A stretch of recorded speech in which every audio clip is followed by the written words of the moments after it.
said since I came into this league, I thought Steve Peichel was one of the best coaches in the league, and it hasn't changed.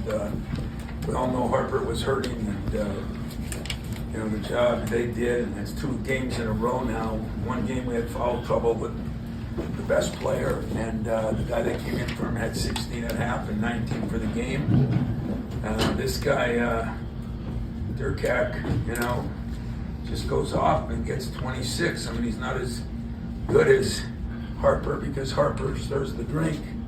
But man, did a hell of a job. And I was happy we won because you have to win games like this for sure. But I was really disappointed. I felt for the first time we kind of looked a little more entitled. We looked like we're reading our own press clippings. We did not move the ball smoothly. We looked a little selfish. So, this is the new thing for these guys too. And learning how to deal with failure is hard. Learning how to deal with success is sometimes harder.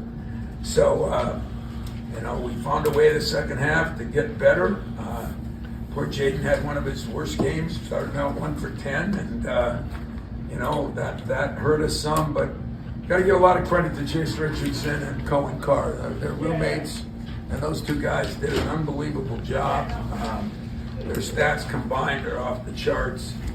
Jay's 6 for 9, 3 for 4, 5 for 5, 4 rebounds, and Cohen 5 for 5, 4 for 5 from the line, 8 rebounds, and pretty damn good defense on a great player. Most of the time he was on him. And so I'm just happy we won. I'm not excited for how we played. I am, I guess I feel good that what I believe in Steve Peichel, I still believe in. And we have to improve now because it's going to get harder. I mean, we're going to get everybody's best shot. And by the way, for the Rutgers fans, for our fans that came, but that was a hell of a crowd out there for a college basketball game. Everybody deserves a little credit on that, and the people that put it on. And I thought, sometimes we play here instead of the rack. The rack's hard to play in, but when I looked out there, I thought we'd see a little more green. I give the Rutgers people credit, man. That thing was red from a lot of areas, and I think it was a pretty good basketball game. Questions? Tom, I'm wondering about that stretch in the second half with Frankie in particular, the pass that he had to Jaden, and then the block at the other end that got you guys out in transition. That seemed to kind of extend it a little bit after they had kept chipping away a little bit.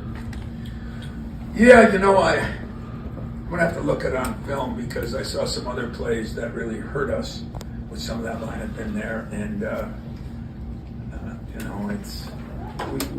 we weren't very solid, but he did make a good play there. He got backdoored and made the play and got the ball out. I don't know what the final rebound totals were. I did not think we rebounded the ball very well. Plus 10, that surprises me.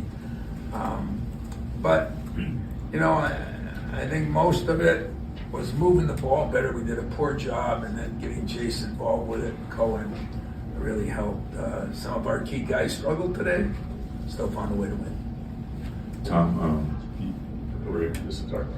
you wanted Cohen to rebound like that for a long time, and I'm wondering if there's been any conversations, or have you seen that coming at all? And just the way he affected the game on both ends seemed to be pretty dramatic.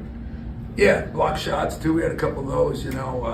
Cohen's defense has probably improved. I mean, his free throw shooting, those of you at Michigan State know, has improved from 40% to 80-something. His shooting has improved a lot, but his rebounding and defense have improved the most. And he's got a live body, and when that body gets going, he did some great things and got open on the break. He got that going, and then once we started running, we got Chase a couple of shots, and we were good. But yeah, Cohen is a special kid, man. He's the one guy that I thought was good the whole game. I thought him and Chase were, but Cohen, he came over and he made that one mistake on a switch, and he knew it right away, and he said it. It's a joy, it's an honor to coach him.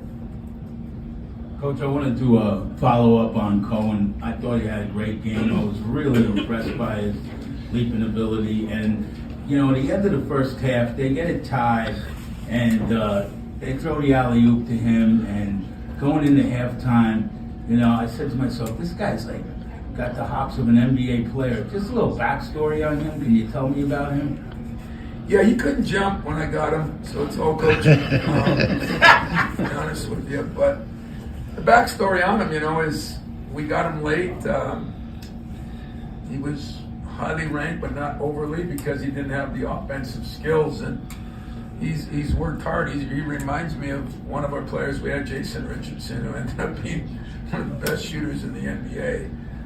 But works, cares, great teammate.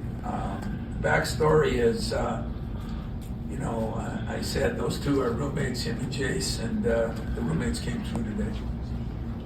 Tom, obviously today Dylan was limited with his ankle, but from your perspective, why do you think it's been such a struggle for Rutgers with a team with two of arguably the best players in the country? Well, it's not as easy as anybody thinks, you know. Great players don't always win games, great teams do. And yet, what I think's been impressive, that I've been impressed with Steve, is now you start starting those three freshmen. So we start 4 freshmen. And I don't care where you are, I don't care how good your players are, that's hard to do. But Dylan is a hell of a player. I mean, that was a big advantage for us not having him in there, even though the other kid went off. He just runs that team. He's really good. And we did a decent job. We did a decent job on Bailey, you know, but he's really good too, man. You watch film on him. And I didn't think he over-monopolized the ball. I mean, other guys got shots.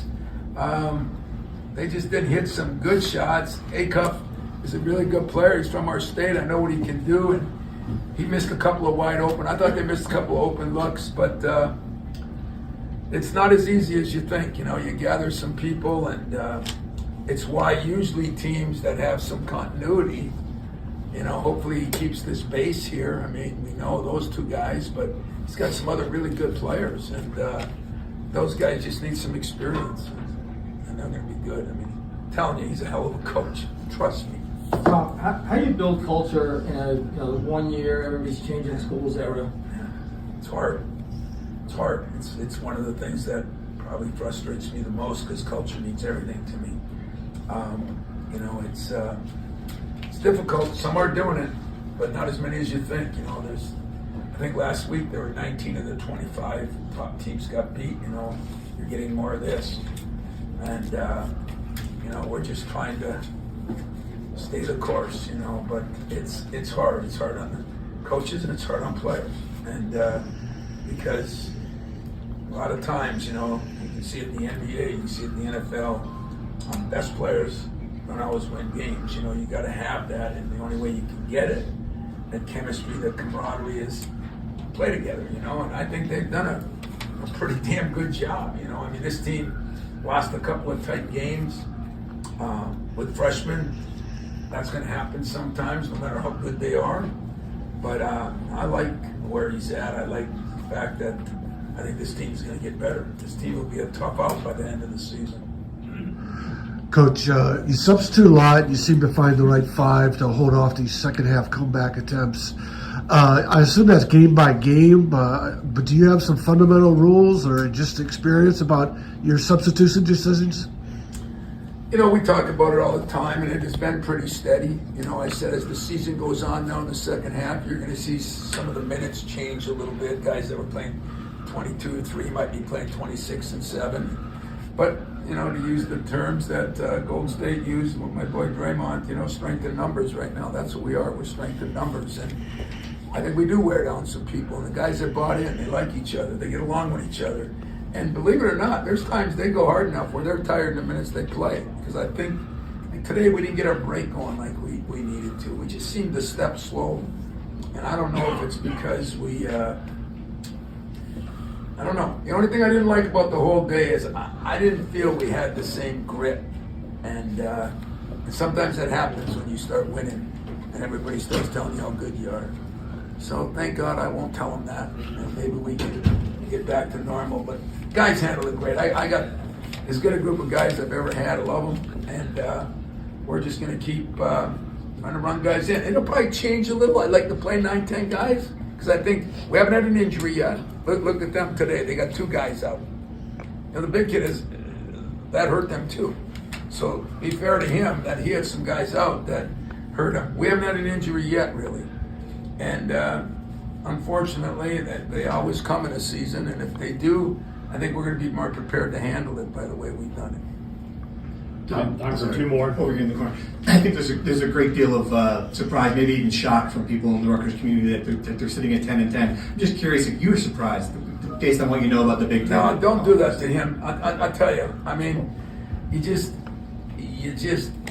it's hard, you know. I mean, Cal's a good friend of mine, and when he had those teams at Kentucky with, you know, 9, he had like 7 or 8 freshmen, great players. I mean, it's hard to put it all together. It's hard on them. Experience does matter, no matter who you are. I mean, there's some talent there, though. I mean, I think if there was something good that came out of it for him today, some of those other guys stepped up. But I wouldn't, you know, I'm not saying it to stick up for Steve or any coach. I'm telling you the truth. It is very difficult this day and age to have to move guys around and have a lot of guys that have never played together. And freshmen are freshmen. And so what I think, yeah, they might be 10-10. I think the best part of their season's yet to come if they can get Dylan healthy. I mean, that kid's a hell of a player. And when it's your quarterback, I mean, not that Bailey's maybe a better player, but your quarterback's your quarterback because your quarterback makes all the other players better. And we put a lot into how we're covering ball screens with him and everything. And I mean, as much as it was a break for us, I felt bad because he seems like a great kid too. I love him. Anything else, guys? Last one. I just wanted to kind of go into that a little more. You mentioned Ace, you mentioned Dylan. What is it about them that makes them such dynamic players and have the impact that they have, especially at the young age that they are? Yeah, I mean, I think they're confident. I think you know, like Ace is skinny, but he doesn't play skinny. He's got a great first step. He can get a shot off from anywhere. Dylan has just got what seems like, I'm not there every day, an extremely high basketball IQ. Now you have a high basketball IQ and still a good shooter, and he gets his differently than Ace does. But between the two of them, and maybe they'll look at it too now and say, hey, we got a couple other guys that can help us. They're going to be okay. I mean, don't pile on him, man. It's not easy to do it with freshmen, and he's been doing it. I mean, hey, he could have, should have beat us. And we're pretty good. We're not great, so let's make sure our media understands what I've been preaching for 2 weeks. You know, we're not great yet, but we're pretty good, and you could say they deserve to beat us without 2 guys. So give him credit or give me blame, but don't not give him credit because he really did a good job. Appreciate it, guys. Thanks. Thanks. Thank you.